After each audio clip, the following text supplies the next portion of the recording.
So after 14 days that the communists took charge of Tanah Melayu, finally the British came back to Tanah Melayu to take back Tanah Melayu for themselves. Okay, so first and foremost, what did they do when they came back to Tanah Melayu?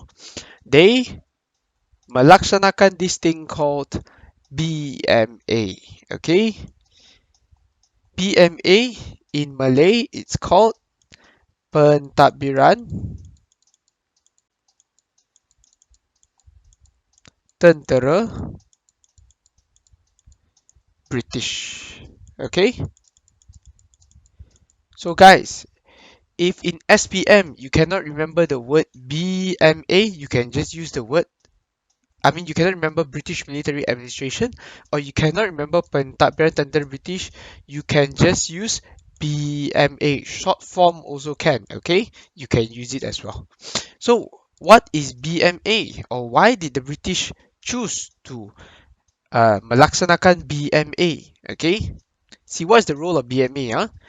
BMA diarahkan oleh Lord Mountbatten. Dia ialah pemerintah tertinggi tentera bersekutu di Asia Tenggara. Okay, and what is the role of BMA? BMA berhasrat untuk mengembalikan kestabilan dan memulihkan kepercayaan rakyat Tanah Melayu. Now, what is the meaning of the words mengembalikan and memulihkan, guys? What is the meaning? Can anyone tell me? What is the meaning of mengembalikan and memulihkan? Yes, return. How about memulihkan? What is the meaning of memulihkan? Okay, repair, or we can use restore. Okay, so very simple question for all of you all. Okay, if something is not broken, does it need to be repaired? Does it need to be restored if it's not broken? No, correct or not? So that something must be broken, only it has to be restored, right? Or repaired, right? So tell me guys, what was the issues of Tanah Melayu when the British came back? Why did they have to mengembalikan kestabilan? Why did they have to memulihkan kepercayaan? Why? What happened in Tanah Melayu that made the British say, we have to implement BMA? Why? Because it's very simple. It all boils down to the same old bintang tiga. Okay? Okay, bintang tiga. This is a racial problem. Okay? It is between which race, guys? Can anyone tell me? Bintang tiga is this issue is between which kaum? Kaum Cina, India, Melayu. Which kaum? Can anyone tell me? Okay, Cina lawan siapa?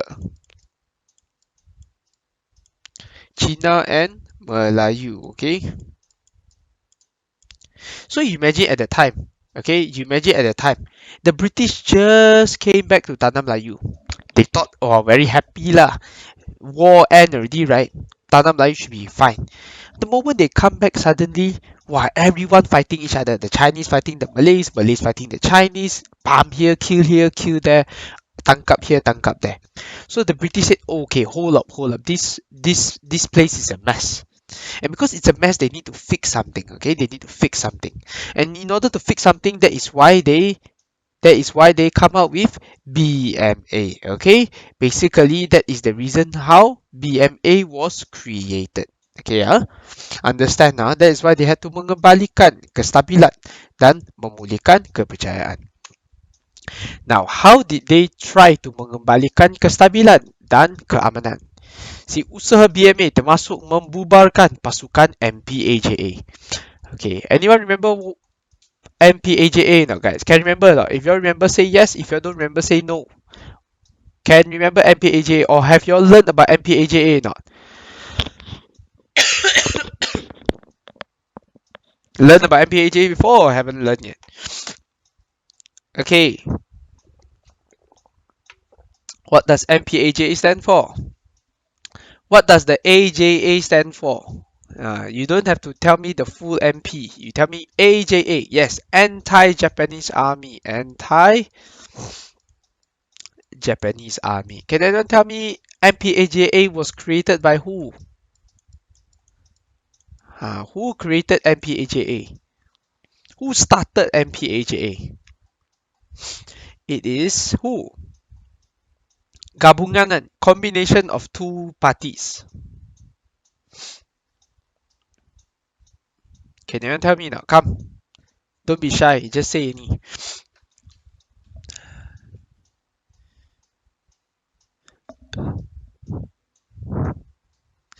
Okay, not Chinese, okay. MPAJA is the gabungan of PKM and the British, okay. The British help give PKM what? The British help give PKM wang, money, senjata, weapons, ubat, medicine. In order to do what? In order to fight the Japanese, okay? The British give PKM all these kind of things in order to fight the Japanese. Okay? But now that the Japanese is gone, the Japanese is no longer in Tanah Melayu, does MPAJA still need to be created or not? Does MPAJA still need to exist or not? No more. No more, because no more Japanese already mah. So that is why the British, when they first came back, what did the British do? The British membubarkan pasukan MPAJA. They remove MPAJA. They say, hey, we do not need MPAJA anymore. Now you all membubarkan. Dan BMA meminta balik senjata yang diberikan kepada MPAJA tetapi gagal. Now this is an important word. You see, the British were the ones who give MPAJA the guns to fight the Japanese. Now the British, they have the right mereka ada hak untuk mendapat balik, meminta balik senjata, get back all the guns. But MPAJA, because they're part of the communists, because they want to fight, what did they do? They only give back a portion of the guns.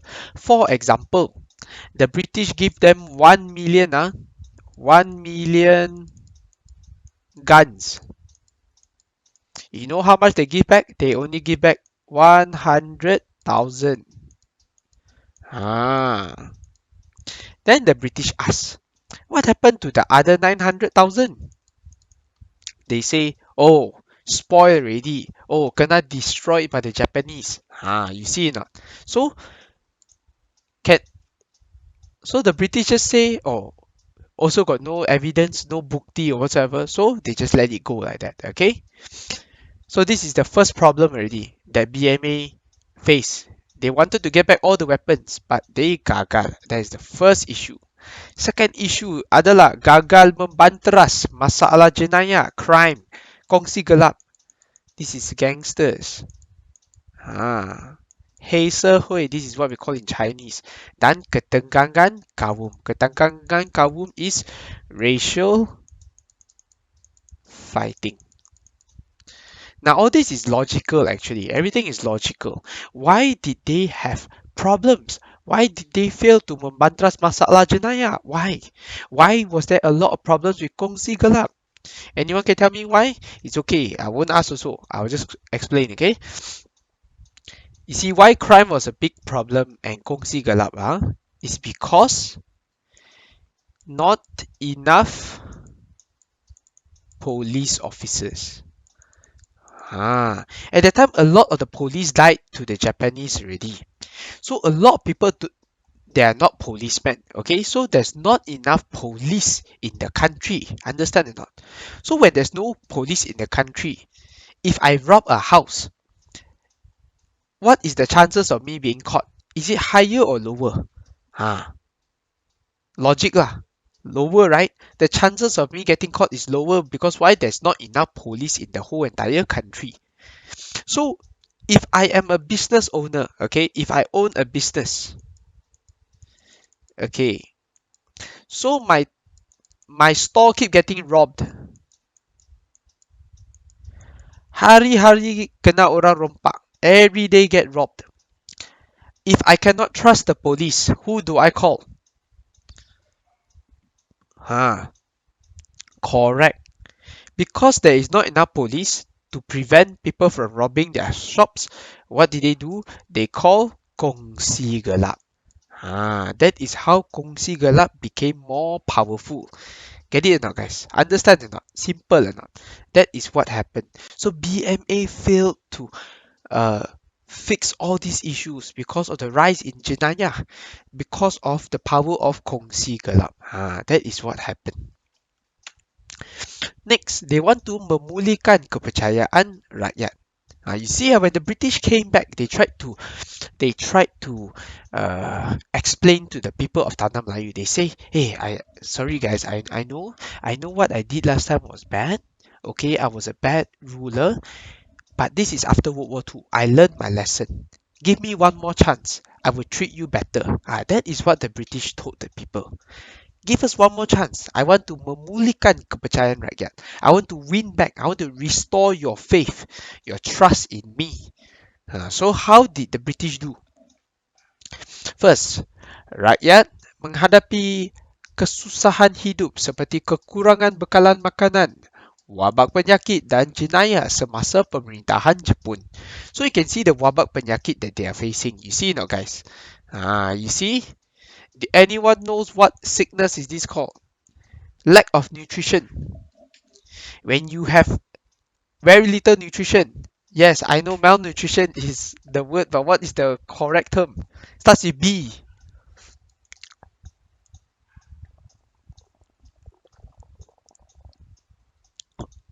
Yes, correct. It is called beriberi. Very well done. Okay, so they suffered from this type of problem such as beriberi. Okay, because kekurangan bekalan makanan and wabak penyakit. They got not enough medicine to treat them also. So the people at that time were very, very sad. Dan rakyat berharapan bahawa BMA dapat menyelamatkan mereka. You see, the people really trusted in BMA. When the British came back, right? When the British say that, hey, come, I want to I want to win back your trust. Can you give me one more chance or not? The people really, really thought that, the British would change. So that is why they really hope that BMA would save them. You see not?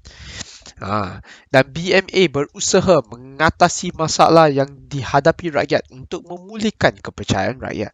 So you see actually, right, for all the criticism that the British get lah for being bad lah, this and whatsoever lah, the British actually tried you see, BMA berusaha, they tried. They actually tried to help our people. But did they succeed or did they fail? They failed. Kegagalan BMA. Now why? Why did BMA fail? First and foremost, inflasi. That is the first thing that happened. Inflasi menyebabkan harga barangan seperti beras dan garam meningkat selepas perang.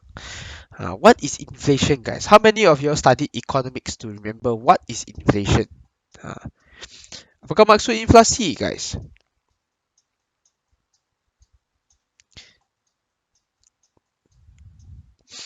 Money go up, price. Okay, very simple, very good. Money go up, price also go up. Okay. Basically, what is inflation, guys? Inflation is when demand high, supply low. What does it mean? Demand high, supply low. See, very simple. If I have the whole country lah got 100 million eggs, should the price of eggs be 10 cent per egg or RM10? Guys, what should the price of eggs be? If we have 100 million eggs in our country lah, should one egg be 10 cent or should one egg be 10 ringgit, guys? Per egg, per egg, per egg. Yes, per egg, correct. It should be 10 cents. Why? Because we got a lot of eggs, what? When you got a lot of eggs, if you sell so expensive, who wants to buy from you? Get it or not? But what happens if we only got 100 eggs? Whole country seluruh Malaysia only got 100 eggs should the price be 10 cent or 1,000 per egg? Ah, so this is what happened in the country. You see what happened to the country was this. Everyone have a lot of money. Money a lot. Why? Because Japan print a lot of money. So when everyone have a lot of money, right? You imagine for eggs okay only got 100 eggs so what did they do? They start to fight each other for the price. They say I will pay 1,000 for one egg. They say you pay 1,000, I'll pay 10,000. You pay 10,000, I'll pay 100,000. You see not? So the price keep increasing. Bang. Because if I sell the eggs, I will choose the one who pay me the most, correct or not? Yeah, correct. Bidding. Yes, they start bidding each other. You get it not? So that is what happened. The price of beras, especially rice and garam, increased gao. Increased by not 10%, not 100%, not 1,000%, 10,000%. Sorry. Yeah, 10,000%, guys. That is how much the price increased. So you imagine, guys, if I'm rich, can I afford or not? Beras and garam. Can or not, guys? Can. But if I'm poor, the price just rise by 10,000%. Last time 1 kilo is 390. Now 1 kilo is 398 ringgit. Can I afford or not, guys? I cannot afford. So a lot of people in Tanah Melayu hungry, not enough food. Okay? Not only that, British gagal memulihkan sosioekonomi Tanah Melayu. Seperti apa? British gagal untuk memperbaiki lombong dan ladang disebabkan masalah membawa masuk teknologi ke sini. See, the thing about it is, see the British, right? Once again, I'll tell you, British berusaha. They really tried. They tried to help the people in Tanah Melayu. But they couldn't. Why? They want to fix the lombong. They want to fix the ladang. Why they want to fix the lombong and the ladang?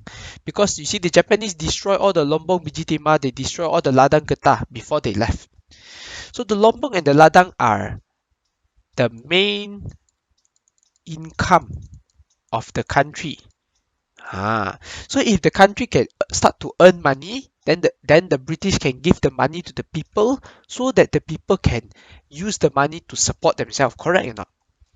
That is what the British wanted to do. But they couldn't. Sebab mereka menghadapi masalah, problems membawa masuk teknologi ke sini. What type of technology? Okay. What type of technology? It is this.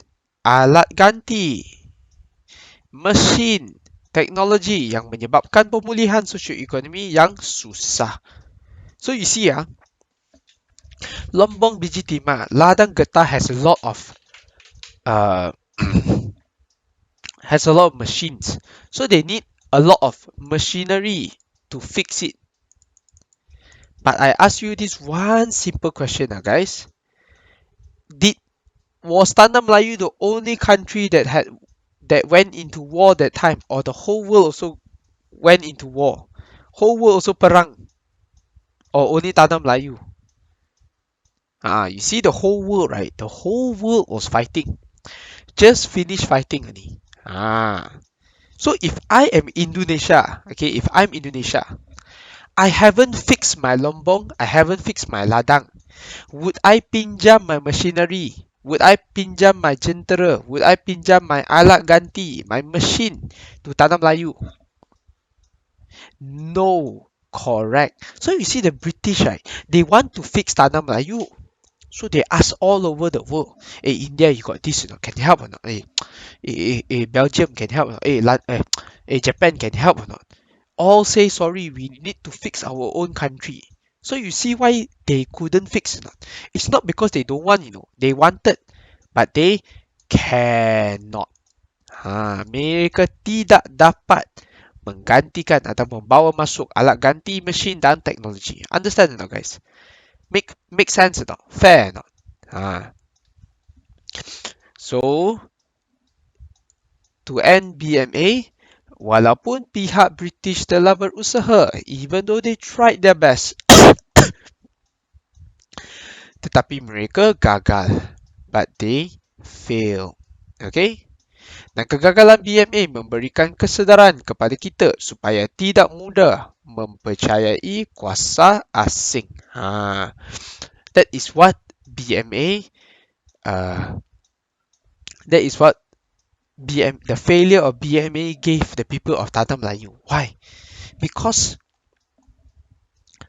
remember what BMA say? BMA say they want to memulihkan. Memulihkan what? Memulihkan what? What's the word? BM word. Mengembalikan kestabilan. Memulihkan not economy. Kepercayaan and kestabilan. Memulihkan kepercayaan. Mengembalikan kestabilan. Memulihkan kepercayaan. They say, I want to restore your faith in me. I promise you, I can fix this country. But did they fix the country or not, guys? Did they fix the country? No, they didn't fix the country. Did they purposely not want to fix the country? No. They wanted to fix, but they couldn't because of this, because of inflation, because of jenayah, because of kongsi gelap. So all of this happened, made the people say, you know what? I had it. The people in Tanah Melayu, orang Tanah Melayu said, hey, you know what? I give up lah. I trusted the British. I trust so much. In the end, they never fixed this country. They say they will mengembalikan kestabilan. They say that they will memulihkan keamanan, memulihkan kepercayaan, whatsoever. Nothing happened.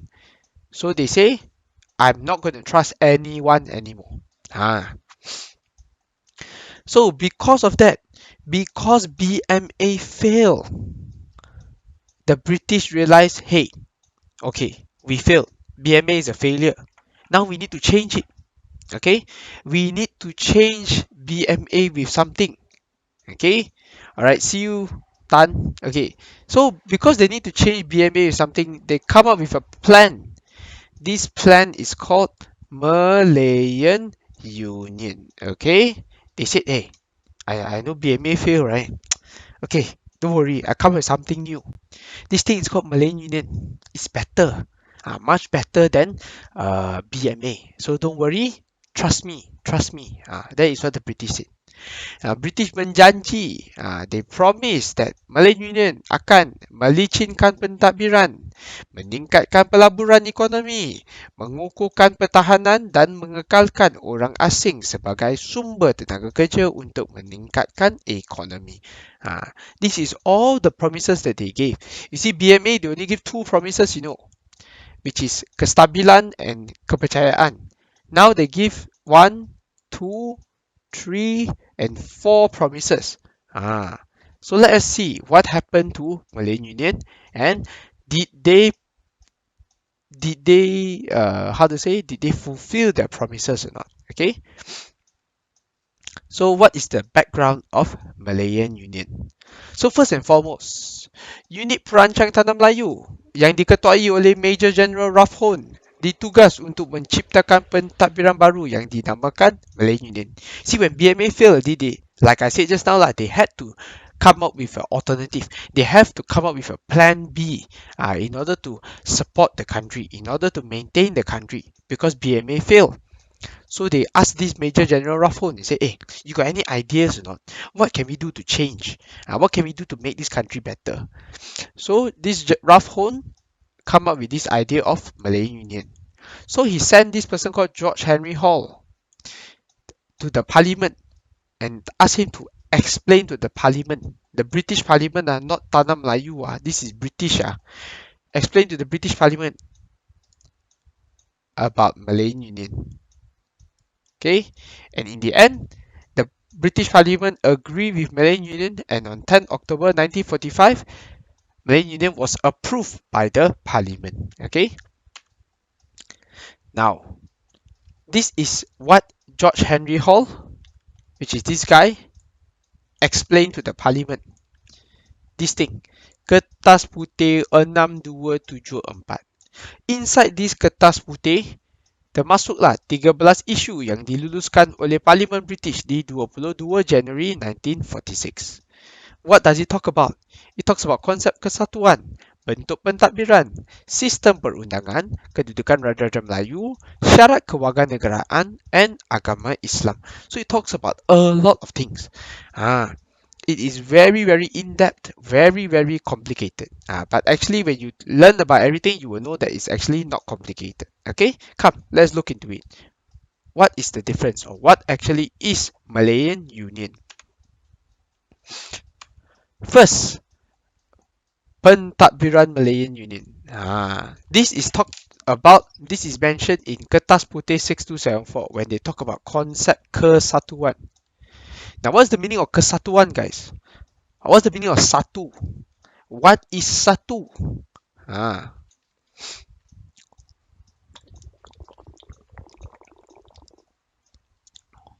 Don't know guys? Don't know what is satu Okay, never mind. So basically what happened is, when the British came back to Tanah Melayu, they realized that we are still using the old form of government. Meaning what? We are still split into three, which is Negeri-Negeri Selat, Negeri-Negeri Melayu Bersekutu, and Negeri-Negeri Melayu Tidak Bersekutu. This is what we will split into three. 1, 2, and 3. So this is very confusing. Why? Negeri-negeri Selat got different rules, different laws. Undang-undang yang berbeza, cukai yang beza. Let's say Negeri-negeri Selat has 6% the tax. Here 4%. Here 2%. So very confusing, Every state you go to different taxes. So very, very confusing. So the British come up with an idea. They say, let us not have 3 different negeri-negeri. Let us gabungkan, or we call it concept kesatuan. Gabungkan all 3 and they call it Malayan Union. Understand or not, guys? Faham or not? Clear or not? But they didn't add one country. They didn't add Singapore. They let Singapore be alone. Okay. And what about the peranan Raja-Raja Melayu? What did they do to the kings? Sultan hanya berperanan membincangkan agama dan adat Melayu.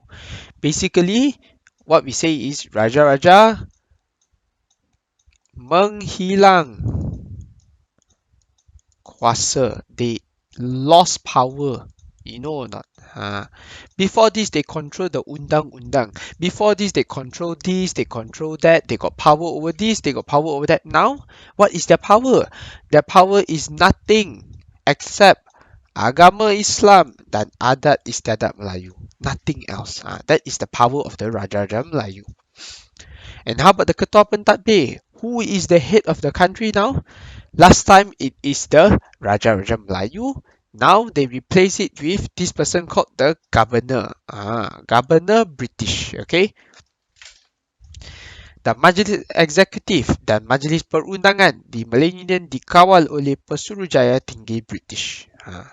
So you all can see this is actually how the structure is. Okay. Who is the head of Tanah Melayu? It is the governor of Malayan Union.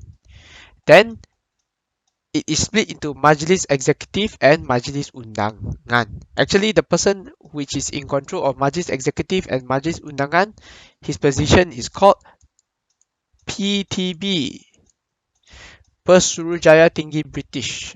While this is the Raja Raja Melayu. Understand? So this is what happened. This is the new pentadbiran of the country. Do you know the old one? The old one looks like this. The old one looks like this. Raja Raja, and then here is Rakyat. See now, guys. Before this, the Raja is number 1. Now Raja is number where? Number 2. Ah. In fact, it's more like number 3. You see not? So this is how our country changed and how the Raja-Raja menghilangkan kuasa. They lost their power. Understand or not, guys? This is the effects of Malayan Union for our country. The British also introduced plans on kewarganegaraan. They introduced this thing called jus soli. How many of you heard of jus soli or can remember what is jus soli? If you heard of jus soli, say yes. If you never heard of jus soli, say no. Okay, so what is jus soli? Okay, what is the difference between soli and sanguinis? Okay, so soli is the Latin word for soil. Sanguine is the Latin word for blood.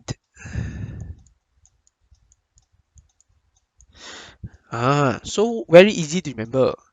What does jus soli mean? It means if you are born in the soil of the country, if you're born on the soil, you will get the citizenship of the country. If you are born with the blood of your parents, you are from the country of your parents. That is the difference. Understand? Born on the soil, you are the soil of the country. Blood means you follow the blood of your parents. You understand not? Huh? To make it easier lah. Okay, to make it easier. Let us I use an example. Jensen, Jens and 75 gave birth to Swan Kun. Okay, Jens is from country A. 75 is from country A. Swan Kun is born in country B. Country B follows jus soli. So what is the citizenship of Swan Kun?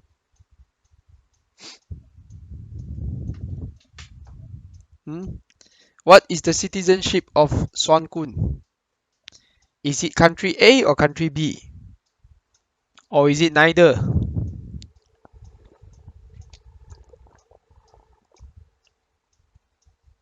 Come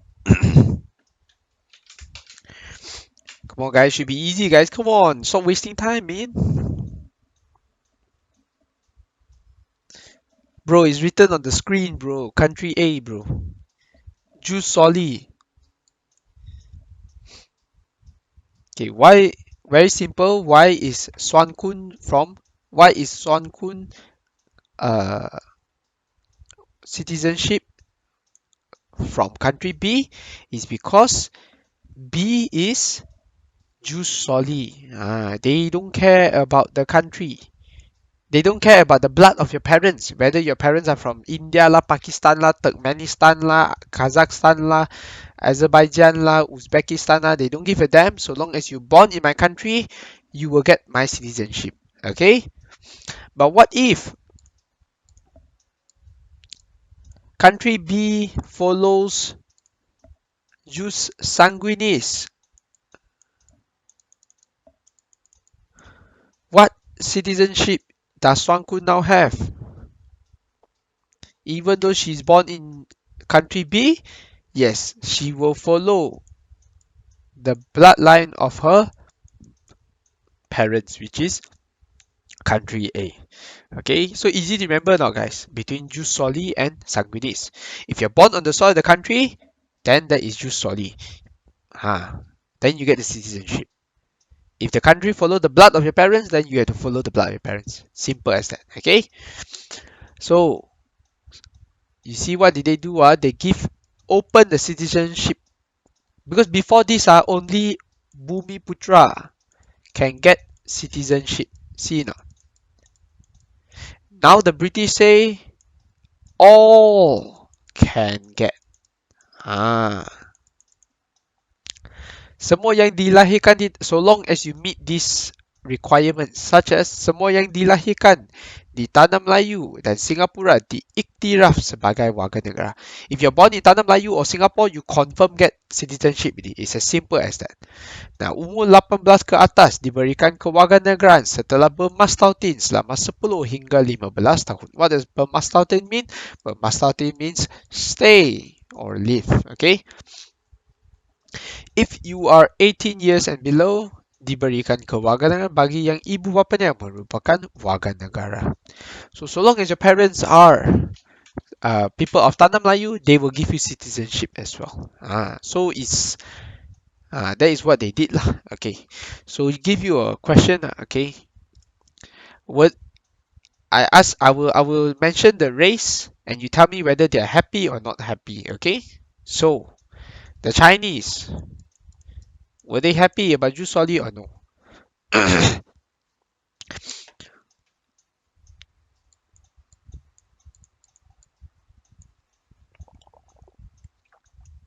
The Indians,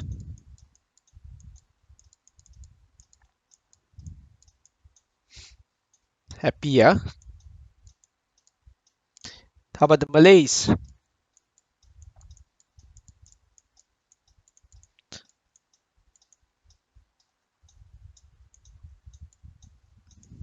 The Malays were not happy. Okay, the Malays were very, very angry. Now, this is just a discussion among us. Okay, does this mean Malays are racist?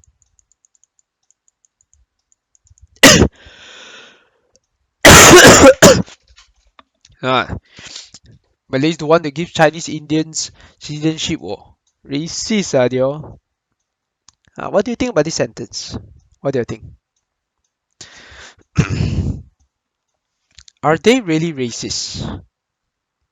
Come on, guys, use your brain. This is a safe space. You can say whatever you want. Are they racist?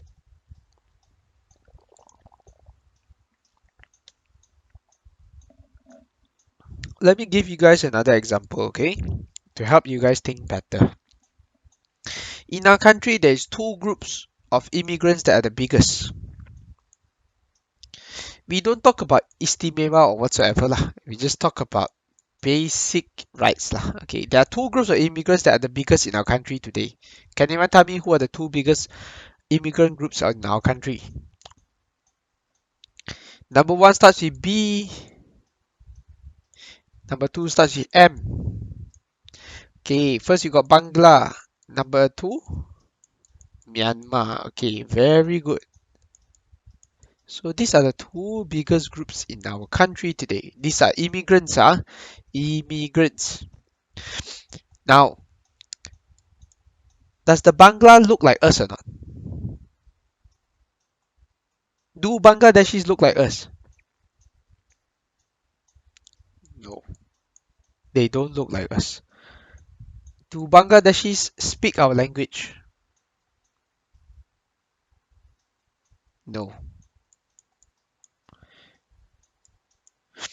Do you think Bangladeshis in Malaysia are more loyal to Malaysia than to Bangladesh, or they are more loyal to Bangladesh over Malaysia? Who are they more loyal to? They are loyal to their own country. So we look into Myanmar as well. Do Myanmar people look like us? No. Do they speak our language? No. Would they support their country or would they support our country? They support their own country. Okay. Now, today the government, UMNO, suddenly say they want to give citizenship to the Bangla and Myanmar through this jus soli, through this, through this, through this. What is your reaction? Yes or no?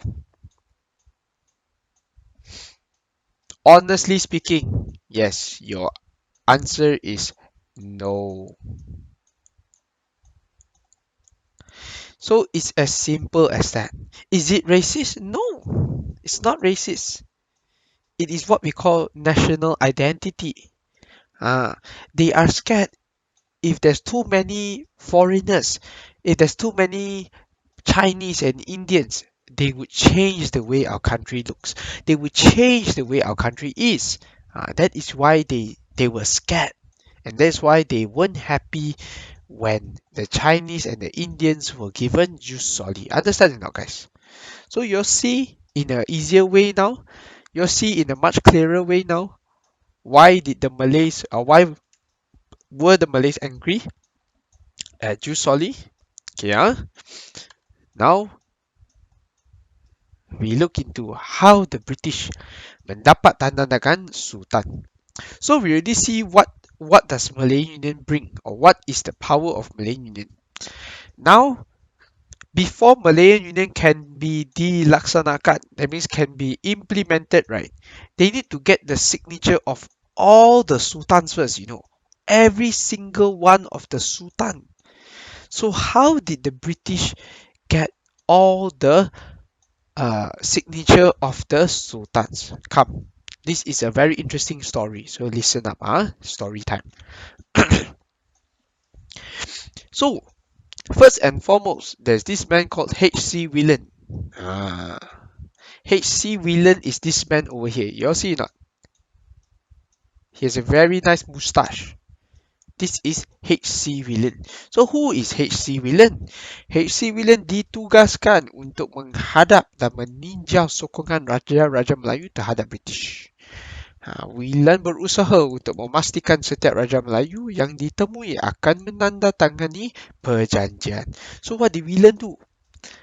Whelan was tasked. That means they told Whelan, hey, go tanam Melayu, go and do what? Meninjau. Meninjau means observe.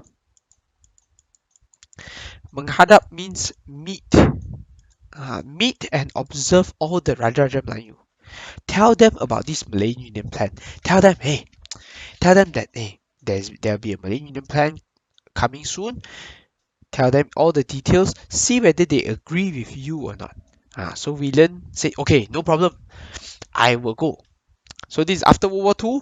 H.C. Whelan went to Tanah Melayu to meet all the kings untuk menghadap dan meninjau. And what did he do? After Whelan talked to the kings, he went back to Harold McMichael and told McMichael, hey McMichael, bro, very good bro. All the Raja Melayu agree, man. All the Raja Melayu like me. All the Raja Melayu like us. So McMichael, when he heard that, right, he feel very happy, He's like, wow, really? So easy?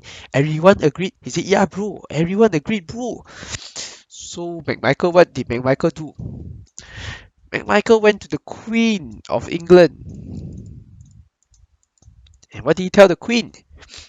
He told the Queen, Your Majesty, I'll be going to Tanah Melayu to get the signatures of the 12 different sultans, Malay sultans.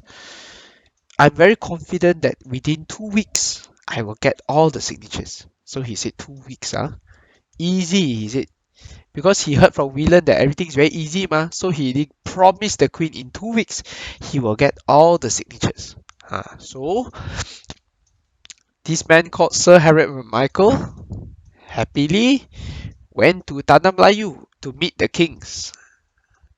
But the problem was, When he met the king, he said, "Hello, hello, Your Majesty. Hello, King. I heard H.C. Whelan has already talked to you about the plan. So here's the letter. Come and sign it, please." So the Sultan said, "Huh? Letter? Since when you tell me got letter?" So the king went and looked at the letter. He went and read everything. Suddenly he said, "Gila kah? Gila ah? Who will sign? No one will sign this letter. Why? Why did the king not sign? Because they kehilangan kuasa. They lose power. So why would they sign on a law that would make them lose power?" So all of the kings didn't want to sign. Michael said, "Shit, saya kena scam oleh HC Whelan. Shit lah, I kena scam." But he already promised the queen 2 weeks. 2 minggu. So what happened? This is where Harold Michael became the legend that he is today. Because what did he do? What did Harold Michael do? Harold Michael said, "Okay, okay, King. Okay, if you don't want to sign, it's fine, it's fine. Okay." So he went out of the palace. And he find the citizens, the rakyat. He said, "Hey, yo, come here. Let me give you a camera. Okay, I'll give you a camera. And what you're going to do is you're going to stand outside of the palace the whole day. Okay?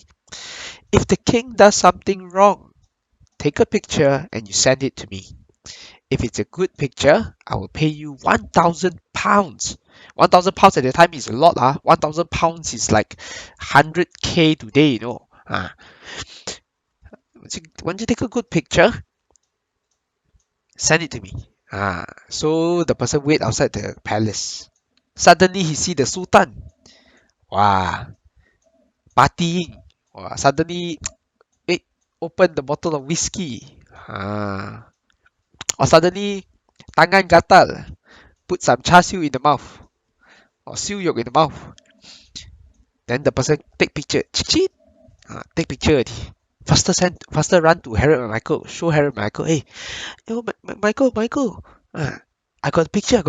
So Michael see the picture. Wow, very nice. Sultan makan babi. Sultan minum whiskey. Okay. So Michael walk into the palace. He walk la da da da da. He walk. He see the Sultan. "Hello, Sultan. Here's the letter again one more time. Do you want to sign or not?" The Sultan say, "You stupid ah? Michael, kau orang bodoh ke apa? I already say I won't sign. Why you still give me sign?" So Michael then come up with the picture. You see not, Sultan? The picture show you eating babi, makan babi, minum whiskey. So what's gonna happen? Either you sign the perjanjian, or I will share all the pictures out. Every single one. I will put on all the newspapers. Let everyone know that you makan babi, you minum whiskey. So the Sultan scared already. Sultan say, okay, I'll sign. I sign. So that is how McMichael get all the tanda tangan daripada Raja Melayu. Through what? Through these two ways. Desakan dan paksaan.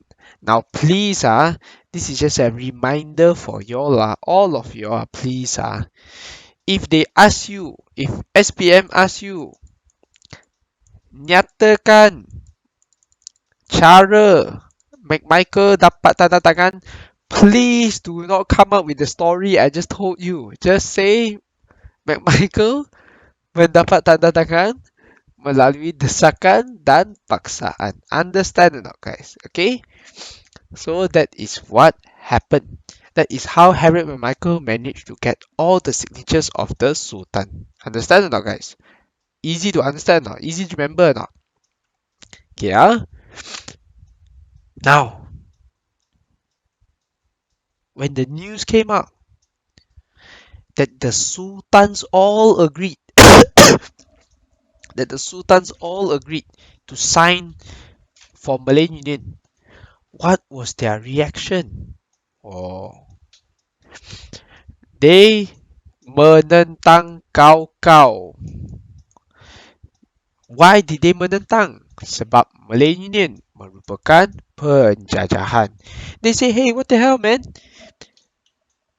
You say you want to give us the country. You say you want to help us, but you jajah kita.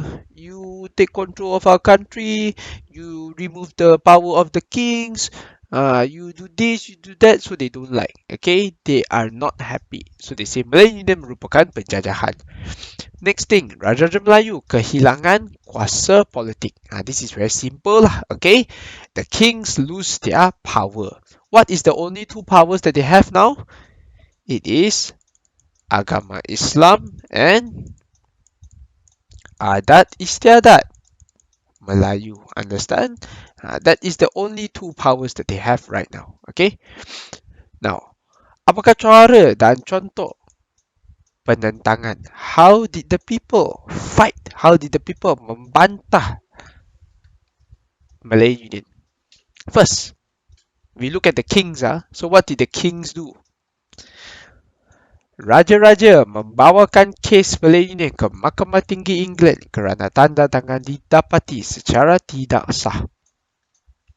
So some of the kings went all the way to England, They went all the way to England to protest, to say, hey, we were forced, man.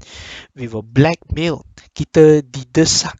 Kita dipaksa oleh Harry dan Michael untuk menandatangani perjanjian Malay Union. We did not want this Malay Union. We were forced to. So that's what they do. Secondly, Sultan Kedah, Perak dan Johor menghantar surat bantahan ke London. So these three sultans, they were much more older already. So they don't really have the energy to take a boat or a plane all the way to England. So they write a letter. Not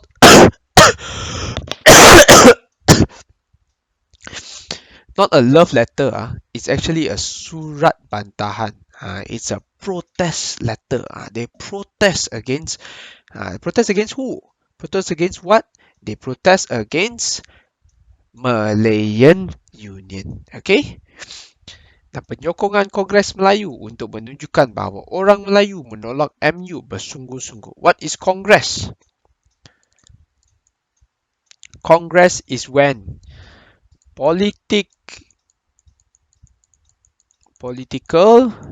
parties gabung. So when a lot of political parties gabung together, that is what we call a congress. Understand? So penyokongan Kongres Melayu. So a lot of Malay political parties combine together to do what? To show to who? To show the British bahawa orang Melayu menolak Malay Union bersungguh-sungguh. They say we will reject Malay Union bersungguh-sungguh with all our might. We will reject it. And not just the guys who are doing it, even the girls. You see, Permaisuri Perak memimpin gerakan menentang Malay Union. Even the Permaisuri is the queen or the princess. Queen or princess, guys?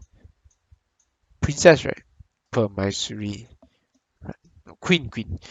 Queen of Perak lead the people to fight against Malay Union. They say, hey, even though I'm a lady, I'm a woman, I will also menentang Malay Union because Malay Union is wrong. Understand not?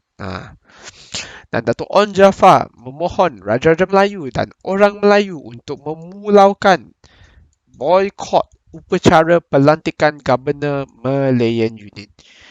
You see, this is a very weird thing. Very, very weird one if you think about it. Why did Datuk On Jaafar need to purposely tell the Raja-Raja Melayu and the orang Melayu untuk memulaukan, to boycott the upacara pelantikan Governor Malay Union? You know why did On Jaafar do that? You see, at that time, Tanah Melayu, I ask you all, got a lot of food or no food? Tanah Melayu at the time got a lot of food or no food? Okay. No food, huh?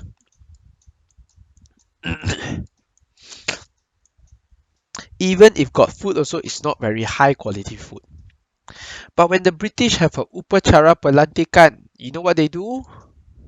They throw a party. Then you know the British have very good quality things. They got nice chocolates, nice drinks, nice this, nice that, nice food, nice this, nice that. So actually the Raja Melayu and the Orang Melayu like to go. Why? Good what? I'm hungry now, I can eat. Some more I eat good quality food. Some more they have all types of all the exotic fruits. Got strawberry lah, blueberry lah, got cheese lah, got can drink milk lah, got butter lah. These are all the things that people rarely have over here. They got ice cream lah. You see it? So they really, really wanted to go. But On Jafar said, no, you cannot go. The Orang Melayu and the Raja Melayu cannot go to this upacara pelantikan because if you go, it will tell the British, it will show to the British that what? It will show to the British that you support them, that you support the Malayan Union. That is what On Jafar did. So that was what the Raja did. Okay, that was what the kings did. Next, what did the people do? They used newspapers to menunjukkan bantahan. Newspapers such as what? Such as Utusan Melayu dan Majlis menyuarakan bantahan dengan keras. Dia mengecam, criticize, mengutuk Malayan Union kerana merugikan orang Melayu. They say, what type of nonsense law is this? It helps the minority, but it doesn't help the majority. It helps the Chinese and the Indians, but it don't help the Malays. So that's why they kutuk, they criticize Malayan Union. Contohnya akhbar ini, all these newspapers menyeru orang Melayu mengadakan perhimpunan besar-besaran untuk menolak gagasan Malayan Union. So you can see that all these newspapers every day, they tell people to come, let us menentang Malayan Union. Come, let us menentang Malayan Union. That is what they did. Okay. Not only the newspapers, but the cendekiawan. What is the meaning of cendekiawan? Is it mushrooms?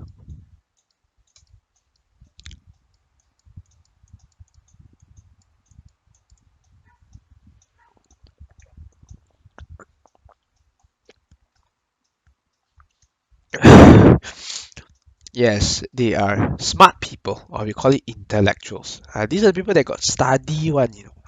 So even the people who studied, smart people, even the people who studied, they also menentang Malayan Union. So you see, pemimpin Melayu seperti Dato' On Jafar dan Zabah telah menggerakkan orang Melayu untuk menentang Malayan Union dengan pelbagai strategi. So they use their brains.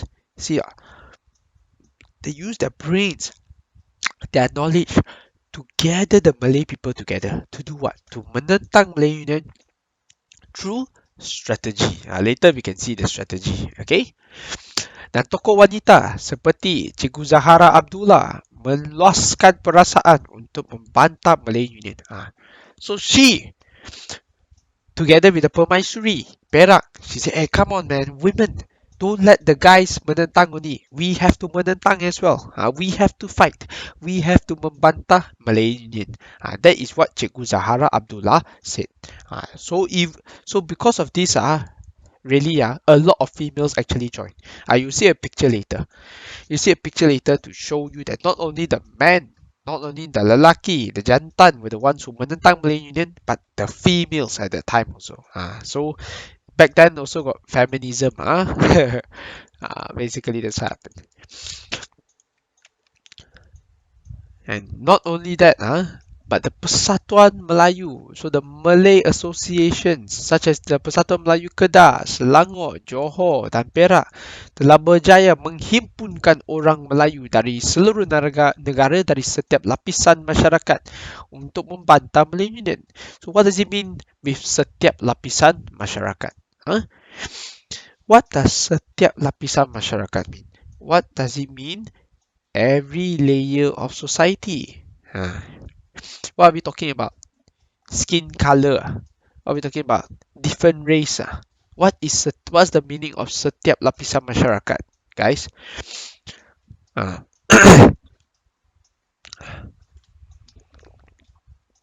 You all can guess or not? Okay.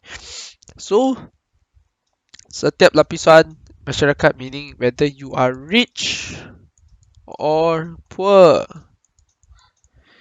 whether you are smart or dumb. That means every single person, smart dumb rich poor strong weak male female every single one, all of them menentang and membantah Malayan Union. Understand or not? So that is what the Bantahan Persatuan Melayu did to show the British. Show the British that what? Show the British that that hey, it's not just a group of Malays that menentang Malayan Union. It's every single one of us. Everybody menentang Malayan Union. Not just that the bekas pegawai British. Even the former British officers also menentang. You see, not? This is how bad it is, Not just the Malays menentang, even the former British people also menentang. Pegawai bekas British yang pernah berkhidmat di Tanah Melayu turut menentang Malay Union. Contohnya this man over here, Mr. Frank Swetton Hamsaplo. This man over here, Frank Swetton Hamsaplo, then Richard Winston. These two people were the ones. They were very, very high position British officers. But even they menentang Tanah Melayu. They menentang Malay Union. That is what happened. Understand? Now, this is just an example of what did the Persatuan Melayus do. See, the pemimpin-pemimpin Melayu bekerjasama untuk membantah kedatangan McMichael di Kelantan, Kedah dan Johor. This is under Cendekiawan. Remember the Cendekiawan come up with strategy? This is what the strategy is. Wherever that McMichael go, they membantah. So in Kelantan, the capital of Kelantan is Kota Baru. In Kota Baru, they berhimpun seramai 10,000 orang. In Kedah, they menentang in Alostar. In Johor, they menentang di Batu Pahat. So basically, you don't really have to remember all the number of people over here. It doesn't have to be 10,000. You can just say ribuan orang. If you write ribuan orang, also correct. Okay? Basically, that is what happened. And in the end, the Malays come up with this thing called Kongres Melayu. Kongres Melayu ditubuhkan oleh pemimpin Melayu seperti Zabah dan Datuk On Jaafar untuk menentang Malayan Union secara tersusun. Remember what I say is Congress or not, guys? Remember what's the meaning of Congress that I told you all just now?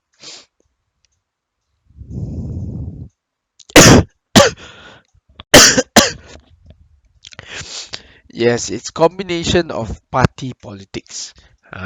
So you can see how many political parties there are. You see, sebanyak 41 buah pertubuhan Melayu menghantar wakil masing-masing daripada setiap lapisan masyarakat dan bersetuju untuk menubuhkan UMNO untuk menentang Malayan Union. So you can see this is one person represent one political party. So imagine some political parties got 1,000 people, got 10,000 people, got 20,000 people, but they only send one representative. So you can see how big actually UMNO was at that time. So this was the creation of UMNO. Until today, we still have UMNO, okay, to fight against Malayan Union. And what did UMNO do? UMNO melaksanakan beberapa perkara penting untuk memajukan orang Melayu dan menjadi perpaduan orang Melayu di seluruh tanah Melayu. Before that, they were split apart. Huh? The people in Perak fight themselves. The people in Perlis menentang their own way. The people in Kedah menentang their own way. It's like fighting someone. Would you rather let's say British is one versus. Okay, have you heard of that idea of would you rather uh do you think you can win if you fight 100 uh kindergarten kids? Have you heard of this thing?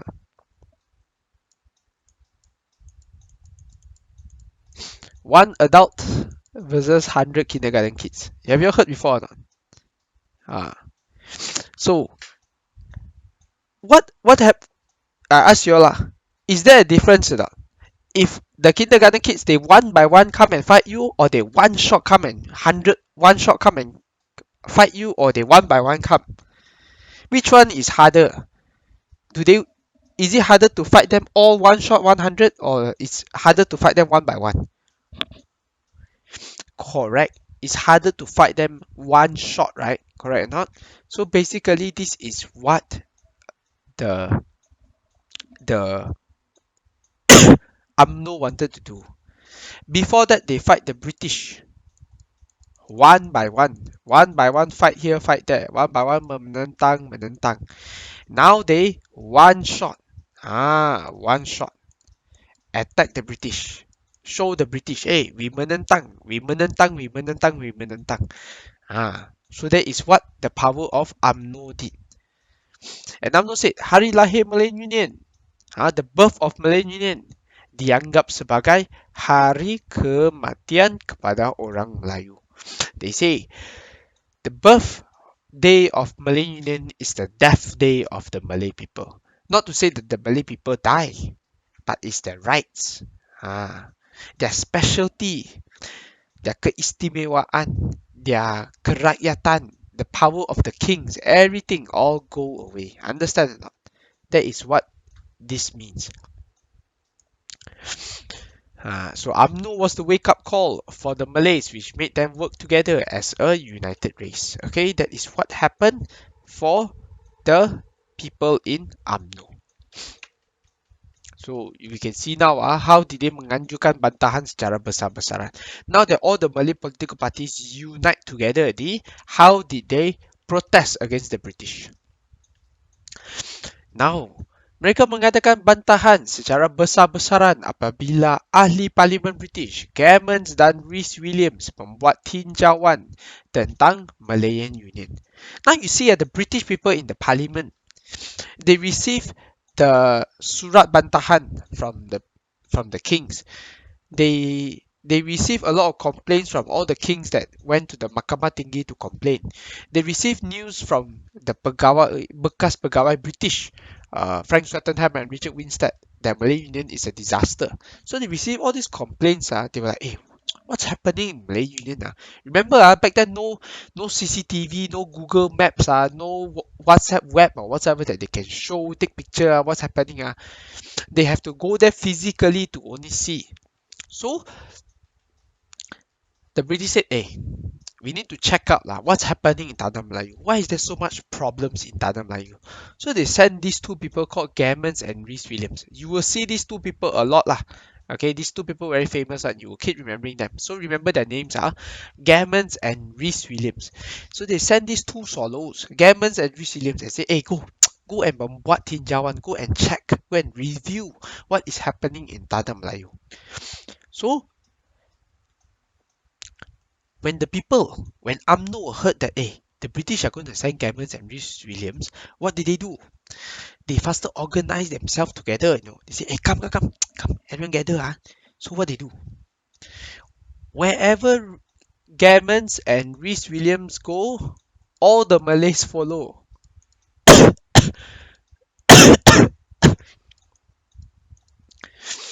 So this is basically what happened. So wherever Gammons and Rhys Williams go, you see over here. wherever Gamers and Reese Williams go, the Malays will bantah, bantah, bantah.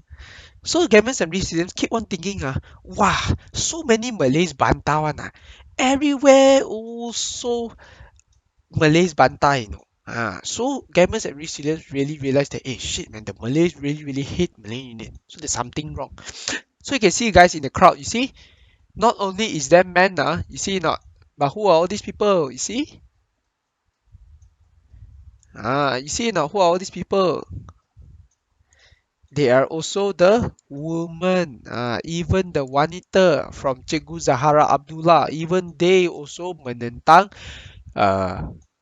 Malay Union. Understand or not? And di Kelang Selangor, this is a special incident. Orang Melayu berhimpun di Padang dan pekarangan istana untuk membantah Malay Union. Now you see, this is very interesting. Why is this interesting? Because who can go into the istana? Can normal people go into the istana or not? Huh? Can normal people enter the istana? If today you want to go into the istana, can or not? Cannot. But you see, the Malay people were so united that even the king of Selangor, Sultan Selangor, allowed the people to enter his istana untuk membantah Malay Union. You see or not? This is an example that the king and the people are united in their cause in fighting against the Malay Union because they really, really hate Malay Union. Okay. Now, apakah kesan-kesan bantahan? Okay, what was the effects of this, of all the bantahan, of all the protests and everything? Okay. So Gammons and Rhys Williams, as you can see, these two malat over here, you see now, these two malat Gammons and Rhys Williams, see? Clowns. You see, everywhere they go, you see not, all the Malays follow them, you see not, everywhere here, you see, all the Malays follow them. So what did they do? They membuat laporan kepada pejabat tanah jajahan bahawa sultan-sultan yang menandatangani perjanjian Malay Union tidak menyedari akibat daripada perjanjian tersebut. So they write back, hey, yo, man, there's something wrong with Malay Union, man, because all the Malays hate it. So I asked the kings, man. The king said they were forced, man. So we got to look into it. Basically, that is what Gammons and Rhys Williams do. Dan mereka menyokong cadangan raja-raja Melayu dan berjaya membuka mata kerajaan British terhadap keburukan Malayan Union. Understand? So what we can see is all the bantahan from the Malays here, there, it actually worked. It actually worked. They managed to convince Gammons and Rhys Williams that, hey, Malay Union is trash idea, let us remove it. Basically, that's what happened.